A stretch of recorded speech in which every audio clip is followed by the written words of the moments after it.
You are watching The World 24/7 on the NDTV network. I am Parmeshwar Bawa. An action-packed bulletin lined up for you. Let's begin with the top headlines you need to know. US President Donald Trump has said that he would increase the tariffs charged on Indian imports very substantially over the next 24 hours because of India's continued purchases of Russian oil. Amid stiffening ties between the United States and India over Russian oil imports, National Security Advisor Ajit Doval arrived in Moscow for a visit aimed at strengthening ties between Russia and India. This as Russia backs India amid the US tariff threat. Calling India and the Philippines as two countries which are friends by choice and partners by destiny, Prime Minister Modi, who held talks with visiting President Ferdinand Marcos Jr., announced the elevation of bilateral ties to a strategic partnership.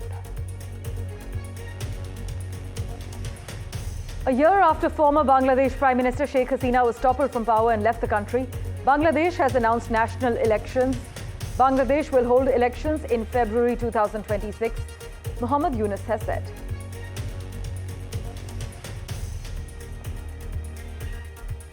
US President Donald Trump has said that tariffs on pharmaceutical imports could reach 250%, the steepest rate he has proposed for this sector.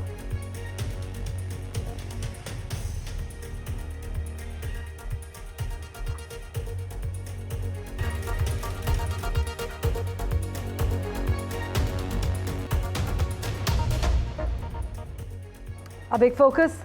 US President Donald Trump has said that he would raise the tariff on India very substantially over the next 24 hours, stating that while India is set to offer the US zero tariffs under a trade deal, it would not be good enough due to its purchase of Russian oil. On Monday, too, as we had reported, Trump had warned that he would raise the tariff on India substantially, saying that India was not only buying massive amounts of Russian oil, but also selling it on the open market for big profits. By the way, when asked about the price of oil if Russian supplies were removed from the market, Donald Trump said that he was not concerned about prices as the United States is drilling at levels never seen before. But when asked about the trade deal with India that seemed imminent, Donald Trump said the sticking point with India is that its tariffs are too high. Let's just listen in to the US President's latest remarks. Never set a percentage, but we'll be doing quite a bit of that. We'll see what happens over the next fairly short period of time, but we'll see what happens. Yep. You know, they have a meeting tomorrow. We have a meeting with Russia tomorrow. We're going to see what happens. We'll make that determination at that time. My colleague Mohammed Ghazali has been tracking all the finer developments for us. He joins us live at the moment. Ghazali, Trump warning of a tariff hike in 24 hours as Russia says countries can choose trade partners, and as Ajit Doval touches down in Moscow? Oh, yes. So all eyes will be on the Russia-US talks because Steve Witkoff is expected to meet the Russian delegation there. But Mr. Trump's statement reiterating the fact that he's going to put tariffs on India, more of comes as a threat. More of comes as how Mr. Trump has been weaponizing tariff.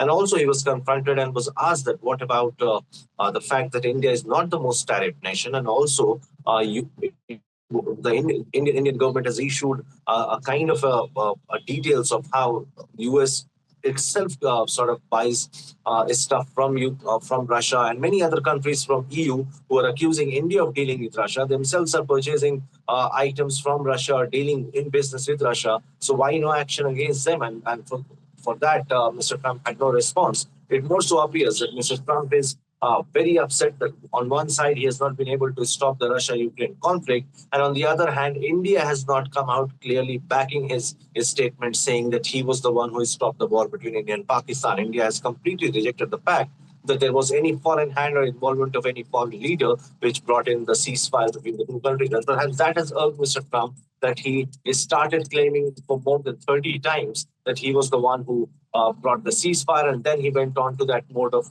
attacking India and threatening India with tariffs. So all eyes will be on that meeting between Russia and the United States as well, because Russia has also come out backing India, saying that no country should be browbeaten or threatened to choose a trading partner. Every sovereign country is independent to choose a trading partner as well. Ali, as always, thanks so much for joining us with the lowdown. And amid stiffening ties between the US and India over Russian oil imports, National Security Advisor G. Doval arrived in Moscow for a visit aimed at strengthening ties between Russia and India. In fact, External Affairs Minister Dr. Jaishankar is also expected to follow later in this month. Now, you must note that this visit, it had actually been scheduled in advance, but I'll tell you why it's so significant at the moment. It has renewed urgency because of US President Donald Trump's comments, as Mohammad Ghazali was reporting, regarding India's relationship with Russia. Do note that on Tuesday, Russia said sovereign countries have the right to select their partners in trade and economic cooperation based on their interests. Staying with updates from the United States, well, Donald Trump has said that tariffs on pharmaceutical imports could reach 250%, which is actually the steepest rate he has proposed for this sector. Trump, who in July threatened 200% duties, wants to motivate drug companies to move operations to the United States. Several industry giants like Johnson & Johnson have announced US investment plans this year in a bid to build goodwill. But the complexity of supply chains means the company's moves are unlikely to reduce US reliance on foreign sources, as many reports have highlighted as well. But Trump's latest threat comes as major drug firms report earnings this week. In fact, Pfizer raised its profit outlook on Tuesday despite looming tariffs, with its CEO hopeful that the duties will start out small. Meanwhile, hundreds of people gathered in New York to protest against Israel's war on Gaza and demand that the Trump administration put pressure on Benjamin Netanyahu to allow more humanitarian aid into Gaza. This protest, the visuals of which are playing on your screens at the moment, was organized by If Not Now, which is a Jewish-American anti-occupation group, and it began at Columbus Circle and ended outside the Trump International Hotel, where several people were arrested for blocking the road. Palestinian officials have said 175 people have died from hunger in Gaza since the beginning of the war. 93 of them are children. Now, more than 40 people protesting the war and worsening humanitarian crisis in Gaza were arrested outside the Trump International Hotel in New York on Monday evening. We have some reactions coming in from those who were demonstrating outside. Listen in to what's happening in New York. I think the tide is turning, and I'm glad that people are changing their mind, but I do think if you have just realized what is happening in Gaza and are naming it for what it is now, you're obligated to come out into the streets and be really loud in naming that this is a genocide, that this is forced intentional starvation, and that doing everything you can to make sure that it stops.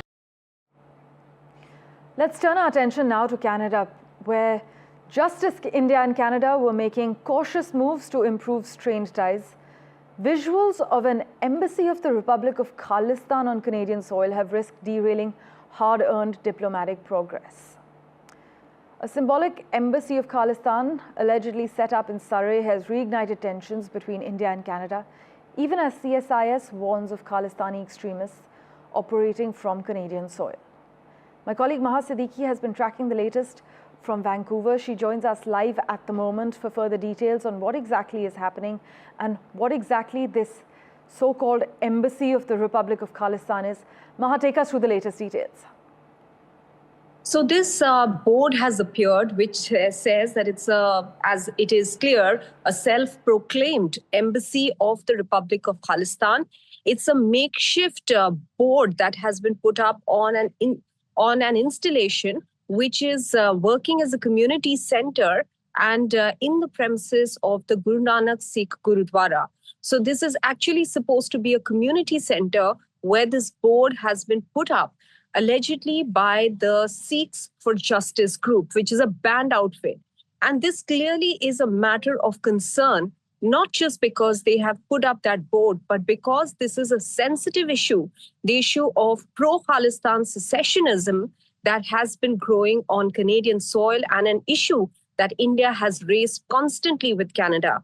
And as you rightly pointed out, Parmeshwar, just at a time when it appeared that relationship would improve between India and Canada, with Mark Carney having met Prime Minister Narendra Modi on the sidelines of the G7 summit only last month, it appeared that this issue would be taken care of by the Canadian side and that both sides will be able to move on beyond the 2023 episode on the back of the killing of Hardeep Singh Nijjar. And significantly, it is the same Gurudwara that he led and where you were shot dead in the parking lot where this board for Republic of Khalistan has come up. So we'll have to wait to see now how the authorities in Canada react, because one of the important aspects that is being pointed out here is that for this particular community center where this board has come up, there was some grant that was given by the provincial government here in British Columbia. And therefore, it is important to see how they respond to this situation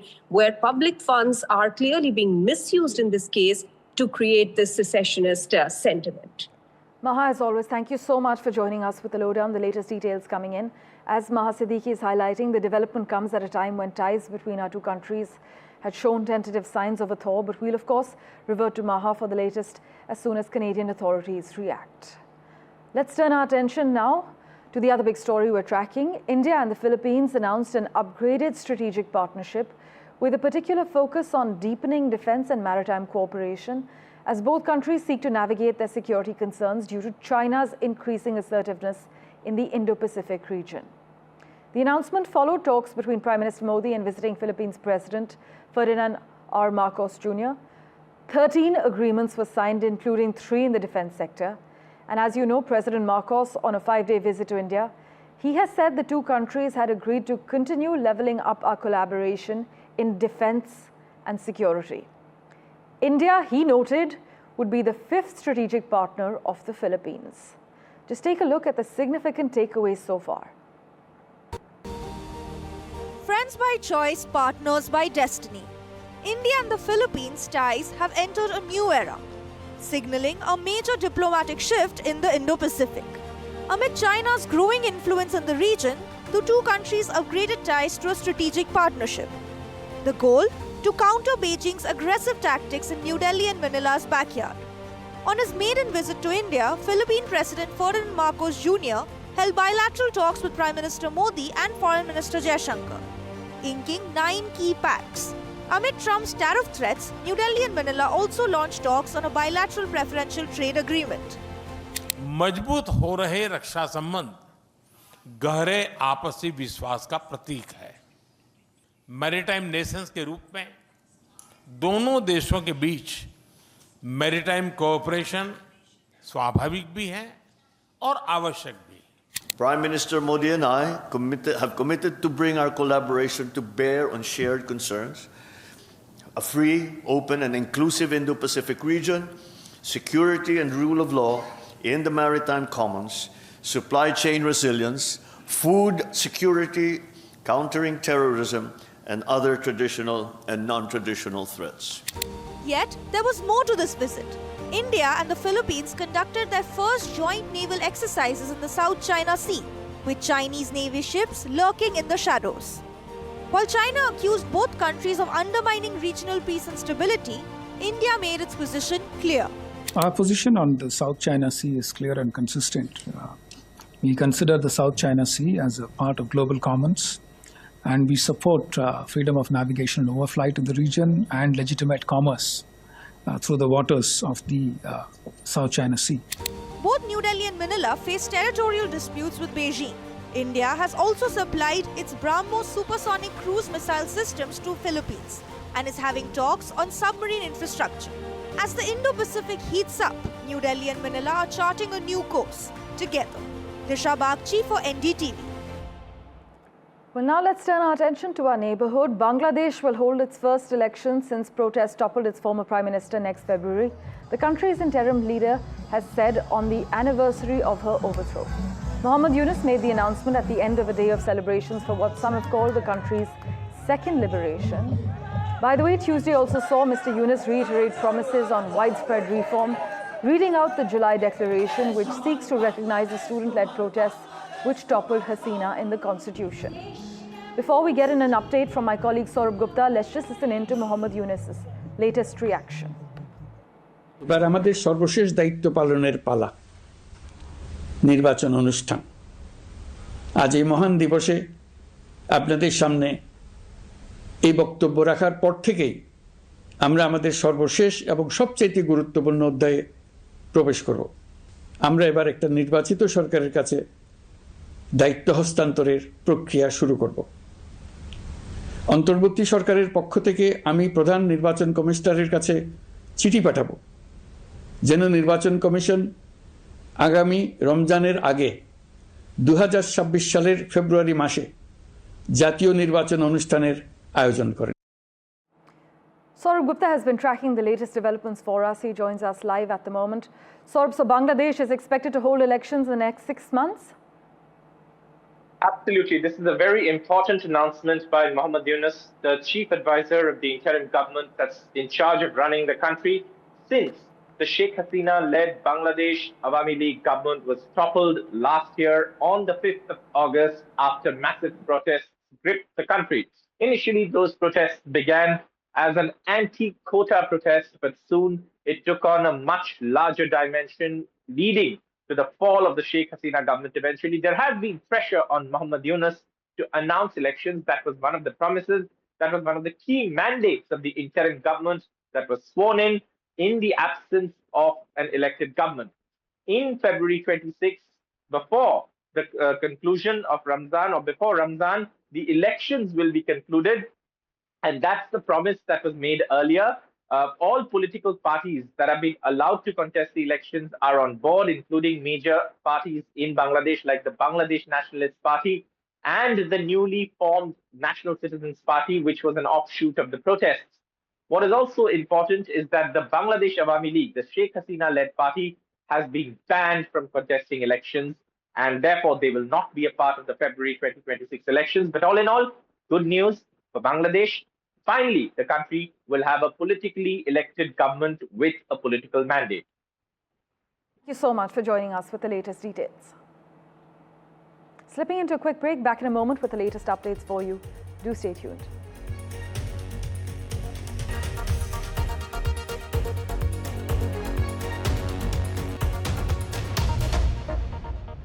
Arvinder Singh Behel, an 80-year-old adventurer who has traveled to every country on earth, and I mean he's visited all 196 countries and all 7 continents, from the icy frontiers of the North and South Poles to skydiving above Mount Everest.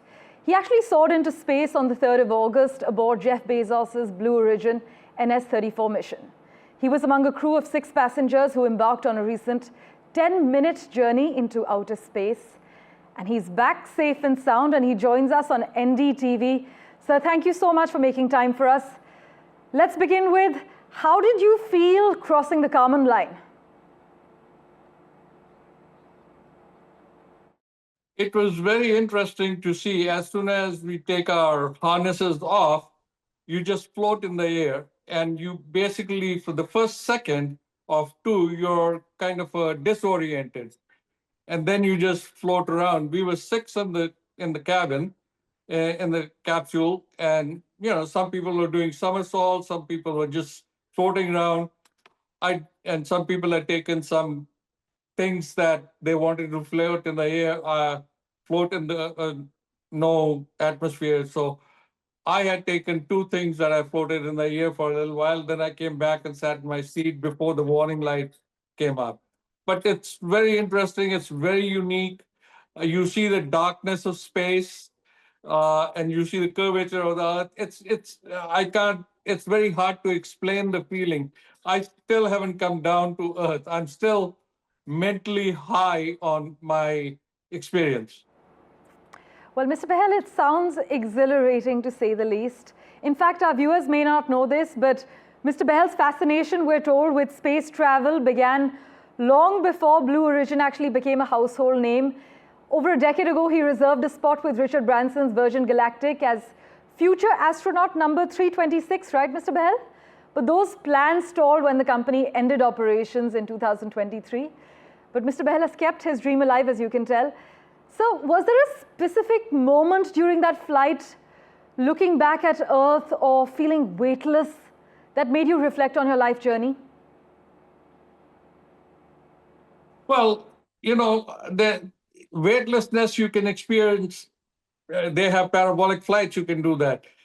But to do a real thing in space, it's completely different. It's a completely different experience. Because, you've been blasted off a rocket which is carrying almost 6,000 pounds of a hydrogen which rockets you up, throws you up. I mean, it's amazing. It's scary. You're sitting in this capsule and you look out of the window and there's fire all around you. It's scary. It's nervous, but the excitement takes over the nervousness. So how was this space journey then different from other adventures that you've been a part of, which includes traveling across 196 countries, all 7 continents, from the icy frontiers to the pyramids, you name it? Well, I like adventures, and I think this was probably the most adventurous thing I've done. I've skydived over Mount Everest, I skydived over pyramids, I bungee jumped in over Zambezi River, but this was a little unique and more of an adventure. And I'm kind of an adventure junkie, so it was very, very exhilarating for me. Well, we can tell you're an adventure junkie, Mr. Bahel, but now that you've ticked space off your bucket list, what's next? Well, there are a few things I wanted to do, but because of safety issue, the FAA has banned it. I wanted to do wing walking. They were doing it for some time, and then now it's not allowed, so they stopped doing that. What's next? In my lifetime, if I can do a spacewalk, I would be very, very happy. I'd love to do a spacewalk, but right now, it's not impossible, but it's very expensive. Well, hopefully, there'll be many more exhilarating adventures right lined up for you up ahead. But at 80, sir, your leap into space, it embodies the belief that it's never too late to chase extraordinary dreams and redefine human potential. Tell us, what do your childhood friends from Agra have to say when you tell them about all your experiences and all your exhilarating adventures? We talk about Agra. I was born in Agra, but I didn't see Taj Mahal till the time I got married and I took my wife there when I was 30 years old. Well, that makes two of us. My birthplace is Agra. I have affection to go back and see my birthplace and see the World Heritage sites like Taj Mahal and Agra Fort. But basically, I was born there. I grew up in city in Punjab, Jalandhar, educated in the Northwest in Pune, worked on the tea plantations in Assam and Darjeeling. And on May 9, 1975, I came to United States. Mr. Bahel, thank you so much for joining us from Jalandhar right to outer space. It's been an incredible journey for you. We look forward to hearing about all your adventures on NDTV very soon. Meanwhile, let's turn our attention now to the other headlines we're tracking. Former US President Bill Clinton and his wife Hillary are among high-profile figures to be sent legal summons for a congressional committee investigating the late sex offender Jeffrey Epstein. Republican James Comer, chairman of the House Oversight Committee, issued the subpoenas to the Clintons and 8 other individuals. Jailed former Prime Minister Imran Khan's party on Tuesday claimed that hundreds of its workers and supporters who took to the streets demanding the release of the party founder were arrested by police in Pakistan's Punjab province. The Pakistan Tehreek-e-Insaf supporters began their nationwide campaign demanding the release of Mr. Khan, the visuals of which will just play out on your screens.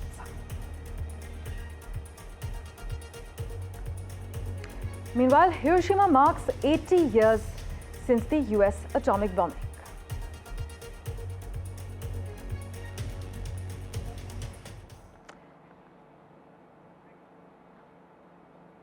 Right. Meanwhile, I must inform you that Ukraine's Zelensky held a productive call with Donald Trump, we're told.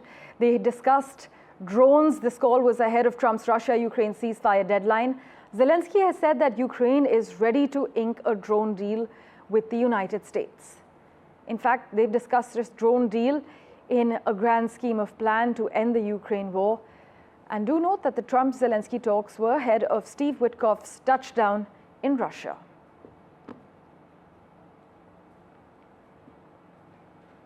Thank you for investing your time in watching this edition of The World 24/7. As always, we'll keep tracking the latest for you. Do stay tuned.